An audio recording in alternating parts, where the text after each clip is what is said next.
السلام علیکم ورحمۃ اللہ۔ حضرت علی رضی اللہ تعالیٰ عنہ بیان کرتے ہیں کہ جب ان کی شادی ہوئی تھی فاطمہ رضی اللہ تعالیٰ عنہ سے، ہمارے نبی علیہ السلام کی بیٹی سے، تو کہتے ہیں کہ ہمارے نبی صلی اللہ علیہ وسلم نے ان کو جہیز میں ایک چادر اور ایک تکیہ دیا تھا۔ تکیہ جو ہے وہ کھال کا بنا ہوا تھا، کھال ہوتی ہے جانوروں کی، تو کھال کا تکیہ بنا ہوا تھا اور اس میں کھجور کی چھال بھری ہوئی تھی، تو وہ تکیہ تھا، اور اس کے ساتھ 2 چکیاں اور ایک مشکیزہ اور 2 مٹی کے گھڑے دیے تھے، پانی والے جو گھڑے ہوتے ہیں مٹی کے وہ تھے۔ تو یہ اتنی سی چیزیں تھیں جہیز میں۔ تو یہ حضرت علی رضی اللہ تعالیٰ عنہ کی جب شادی ہوئی تھی حضرت فاطمہ رضی اللہ تعالیٰ عنہ سے، تو انہیں وہ جہیز میں ملا تھا یہ سامان۔ تو ایک دفعہ علی رضی اللہ تعالیٰ عنہ اپنی بیوی سے کہتے ہیں، فاطمہ رضی اللہ تعالیٰ عنہ سے، کہ میں نے کنویں سے پانی نکالا ڈول سے، اور وہ پانی نکالنے کی وجہ سے میرے سینے میں درد ہونے لگی ہے، کافی وہ مشقت والا کام تھا، مشکل تھا۔ تو کہتے ہیں کہ درد شروع ہو گیا ہے، تو آپ ایسے کریں کہ اپنے والد کے پاس جائیں، ان کو غنیمت میں قیدی ملے ہوئے ہیں جو کہ غلام ہوتے ہیں، جو بھی قیدی آتے ہیں نا جنگ میں قیدی ہو کے آتے ہیں وہ غلام بن جاتے ہیں، تو وہ غنیمت میں ملے ہوئے ہیں، تو آپ ان سے ایک خادمہ کا سوال کریں، ایک خادمہ ہمیں دے دیں۔ اور فاطمہ رضی اللہ تعالیٰ عنہ کہتی ہیں میرے بھی ہاتھ درد کرتے ہیں، ہاتھوں میں چھالے پڑ گئے ہیں چکی پیسنے کی وجہ سے، اور وہ کہتی ہیں کہ صحیح میں جاتی ہوں۔ تو وہ نبی علیہ السلام کے پاس گئیں،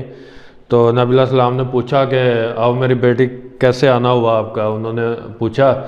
تو پھر یہ احترام کی وجہ سے اور شرم کی وجہ سے انہوں نے کچھ نہیں کہا، بلکہ کہتی ہیں کہ ویسے ہی سلام کرنے کے لیے آئی ہوں۔ تو نبی علیہ السلام سے پھر خادمہ کا سوال نہ کر سکی۔ تو جب واپس آئیں تو حضرت علی رضی اللہ تعالیٰ عنہ نے پوچھا کہ کیا بنا آپ گئی تھی، تو وہ کہتی ہیں کہ نہیں مجھے شرم آ گئی تھی، میں نے نہیں پوچھا۔ تو پھر وہ دونوں اکٹھے، حضرت علی رضی اللہ تعالیٰ عنہ اور فاطمہ رضی اللہ تعالیٰ عنہ دونوں اکٹھے نبی علیہ السلام کے پاس گئے، اور حضرت علی رضی اللہ تعالیٰ عنہ نے بتایا کہ کنویں سے پانی کے ڈول نکال کے میرے سینے میں درد ہونے لگ گئی ہے، تو آپ ہمیں ایک خادمہ دے دیں۔ تو فاطمہ رضی اللہ تعالیٰ عنہ بھی کہتی ہیں کہ میرے ہاتھوں میں چھالے پڑ گئے ہیں چکی پیسنے کی وجہ سے، تو آپ کو قیدی ملے ہیں مال غنیمت میں، تو آپ ہمیں ایک عنایت کر دیں۔ تو نبی علیہ السلام کہتے ہیں کہ میں ایسا نہیں کر سکتا، اللہ کی قسم میں ایسا نہیں کر سکتا کہ میں تمہیں دے دوں اور اصحاب صفہ جو ہیں ان کو میں نظر انداز کر دوں۔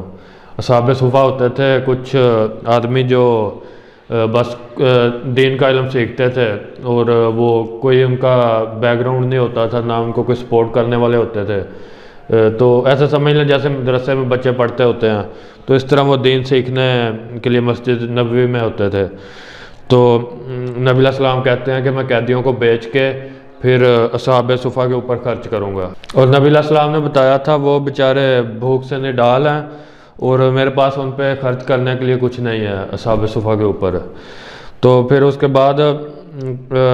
میں ایک دفعہ نبی علیہ السلام ادھر تشریف لائے حضرت علی رضی اللہ تعالیٰ عنہ کے گھر، تو وہ دونوں میاں بیوی ایک چادر میں لیٹے ہوئے تھے، اور وہ چادر ایسی تھی کہ اگر سر پہ لیتے تھے تو پاؤں سے اتر جاتی تھی، اور اگر پاؤں پہ لیتے تھے تو سر پہ پوری نہیں آتی تھی۔ پیچھے جہیز کا ذکر ہوا ہے نا، نبی علیہ السلام نے ایک چادر اور تکیہ اس طرح چیزیں دی تھی، تو چادریں وہ اتنی چھوٹی تھی۔ تو پھر نبی علیہ السلام ادھر گئے تو وہ اٹھ کے آنے لگے، نبی علیہ السلام نے کہا نہیں آپ اپنی جگہ پہ ہی رہیں۔ تو پھر نبی علیہ السلام نے کہتے ہیں کہ کیا میں آپ کو ایک ایسی چیز کی خبر نہ دوں جو اس سے بھی بہتر ہے، جو آپ مجھ سے مانگنے آئے تھے اس سے بھی بہتر ہے، کیا آپ کو میں وہ چیز نہ بتاؤں؟ تو وہ کہتے ہیں جی آپ بتائیں۔ تو نبی علیہ السلام نے فرمایا کہ یہ چند کلمات ہیں جو مجھے جبرائیل امین علیہ السلام نے سکھائے ہیں، تو یہ آپ پڑھا کریں ہر نماز کے بعد 10 مرتبہ سبحان اللہ، اور 10 مرتبہ الحمدللہ،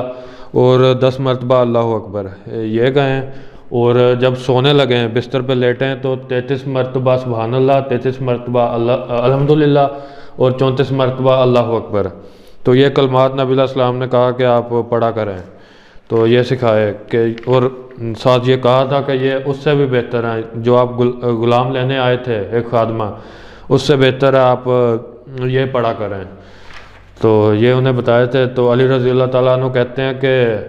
اللہ کی قسم میں نے یہ کلمات نبی علیہ السلام سے سنے ہیں، تو اس کے بعد میں نے کبھی نہیں چھوڑے، ان کو پڑھنا میں کبھی نہیں بھولا۔ تو ایک آدمی پوچھتا ہے کہ کیا آپ نے صفین والی رات بھی پڑھے تھے، جنگ صفین کی رات؟ تو علی رضی اللہ تعالیٰ عنہ کہتے ہیں جی بالکل میں نے تب بھی پڑھے تھے، ان کو پڑھے بغیر نہیں چھوڑا تھا۔ تو یہ تھا علی رضی اللہ تعالیٰ عنہ کا ایک واقعہ، جس میں ان کے جہیز کا بھی واقعہ ملتا ہے، ان کی جب شادی ہوئی حضرت فاطمہ رضی اللہ تعالیٰ عنہ سے، اور ان کے زندگی کے گزر بسر کا بھی واقعہ ملتا ہے، پتہ چلتا ہے کس طرح کا گزر بسر تھا۔ اور حضرت علی رضی اللہ تعالیٰ عنہ ایک غریب صحابی تھے، مالدار نہیں تھے، اور لیکن فضیلت ان کی بہت تھی، وہ بہت ہی جلیل القدر صحابی تھے، اور عشرہ مبشرہ میں سے بھی ہیں، اور چوتھے خلیفہ راشد بھی ہیں۔ تو حضرت علی رضی اللہ تعالیٰ عنہ کی فضیلت بہت ہے، لیکن ایک وہ غریب صحابی تھے، یہ ان کا زندگی کا گزر بسر کا طریقہ تھا، جو اس واقعہ میں ہمیں پتہ چلتا ہے۔ تو اس طرح کی اور بھی ویڈیوز میں نے کافی ساری بنائی ہوئی ہیں اسلامی واقعات کے اوپر، آپ وہ چینل پہ دیکھ سکتے ہیں۔ انشاءاللہ نیکسٹ ویڈیو کے ساتھ ملیں گے۔ السلام علیکم ورحمۃ اللہ۔